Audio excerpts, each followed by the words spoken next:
Grab a roll of tinfoil from your kitchen. Start each project by smoothing out the foil as much as possible. Create your templates using the standard place card dimension of about 2 inches by 3 inches. You'll need to emboss the design on the back of the template so the letters don't come out backwards. Once finished, cut out and tape onto plain, tinted place cards. Make a set of stylish coasters using the same technique. For each coaster, you'll need a cardboard square approximately 4 inches by 4 inches. Print out your template, transfer onto the foil, cut out the foil, and attach to your cardboard squares. To make a bookmark, cut out a piece of cardboard that's about 2 inches by 6 inches. You can freehand your design directly on the foil or print one out to trace. Tape the template to your foil and go over your design, pressing firmly to transfer. Cut out the foil and attach to the cardboard with glue or double-sided tape. Punch a hole at the top and thread a decorative cord or ribbon through. Make a personalized gift tag of any shape and size. Here, we used a large circle punch, but you can cut out whatever shapes you like. If adding a name or initial, remember to emboss it from the back so that the letters emerge facing forward. Cut out your design and glue or tape onto a piece of thin cardboard. Punch a hole in the top and add to your gift. Take any simple refrigerator magnet and add an embossed design. Cut out a piece of cardboard to fit the magnet and use this for the size and shape of the foil.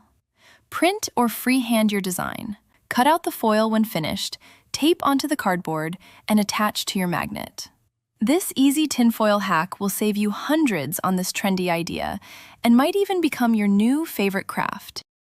I ran into the Dollarama and picked up a roll of clear packing tape.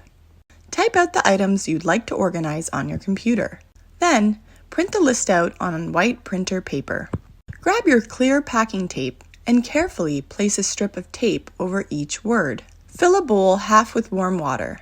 Drop your taped paper labels into the bowl and leave for about 1 minute.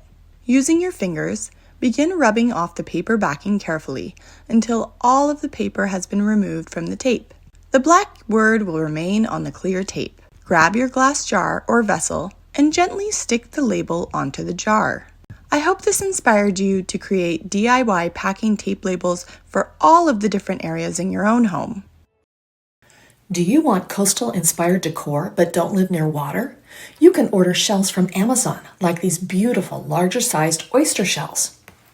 Take some patterned paper napkins and separate the top layer of your napkin from the other plies, and roughly cut around the shell with some scissors. Now brush a thin layer of Mod Podge decoupage glue onto the inside of the shell using a small paintbrush. Carefully place your napkin piece on top of the glue. To get rid of the excess napkin, dab some water along the edge of the shell and tear off what is not glued to the shell. Once the napkin is in place, brush another layer of Mod Podge over the top and edges of the paper to seal it. Let it dry completely. Once dry, take some sandpaper and give the edge a quick cleanup to remove any remaining napkin fibers. For a finished look, trace the outer edge of the shell with a gold paint pen. This is such a nice little added touch to the shells. You can use the individual shells as decor for your home, like placing on a nightstand and using as a trinket holder for rings. But you can also take this project a step further. Use a wrapped canvas as the base for DIY artwork and decoupage it using a coordinating napkin that goes with your shell. Cut a paper napkin to cover the front of the blank wrapped canvas. If there are deep folds in the napkin, lightly iron it on the lowest heat setting. Use a foam brush to apply a thin layer of Mod Podge to the canvas and then gently smooth the napkin over it. Since the napkin is so thin, I used my fingers to smooth it out. I embraced those little air bubbles that pop up. Oyster shells aren't perfect, and so I wanted the background to also have texture. I also used the striped border of the napkin to create a frame around the top and sides of the canvas, adding a lovely finishing touch. Just cut the striped border from the bottom of the napkin and decoupage it around the front and side perimeter of the canvas. Once the canvas was dry, I glued some colorful beads from a necklace that I found at a garage sale. I put them into the center of the canvas with glue. Then I arranged my decoupage shells in the shape of flower petals around the center and used E6000 glue to attach them firmly to the canvas. Hang your new decoupage shell wallflower and enjoy coastal flair wherever you live. I hope this inspired you to decoupage some shells with paper napkins and create coastal-inspired home decor. I picked up some brown paper bags from my local grocery store, and then I also have some of these styrofoam balls in various sizes. And the first thing we're going to need to do is cut our brown paper bag. And what we're going to do is just kind of measure out the size that we need. We're going to start with some Mod Podge. I'm going to cover about half the ball again. That way we keep our fingers nice and clean and we don't have Mod Podge everywhere. And we do want to add a lot of this Mod Podge to keep this bag in place. Now that we have the ball completely covered, we can just take the rest of the bag and slowly bring it up the ball, all the way.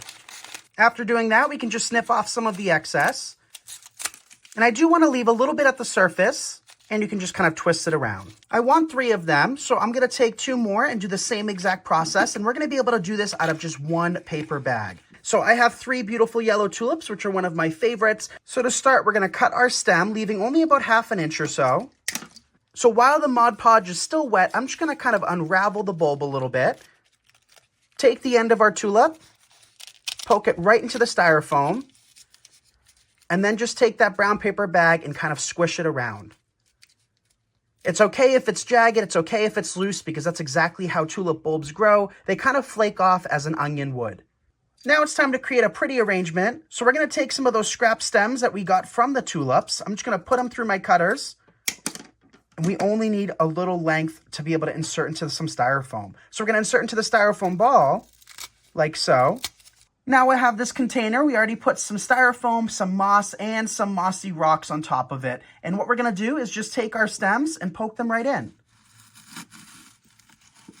So since we went through all of the effort of making the bulbs, we got to make sure that these bulbs are above the surface, which is perfectly fine and looks really pretty. So I'll just take those 3, work them right inside.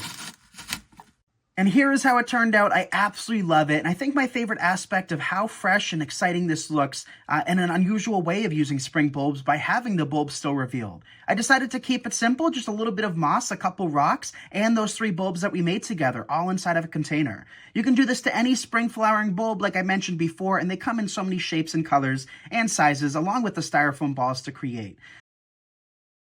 When I came across this labeling hack, I just had to share it. Using your favorite word processing program, type out names for labels that will keep you organized. Print out your label list on plain, ordinary white paper.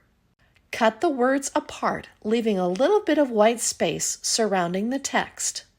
Now, take some clear packing tape and lay pieces of tape over each word.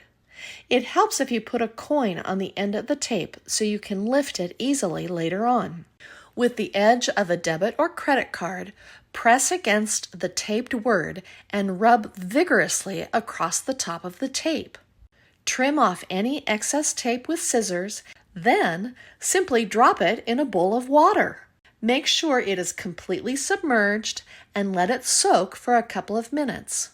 Once it has soaked for a bit, lift it from the water and start to rub across the back of the word with your fingers. The paper pulp will eventually come off from the tape, but the text will still be there. No more searching for tea bags or coffee pods at our house with clearly labeled storage.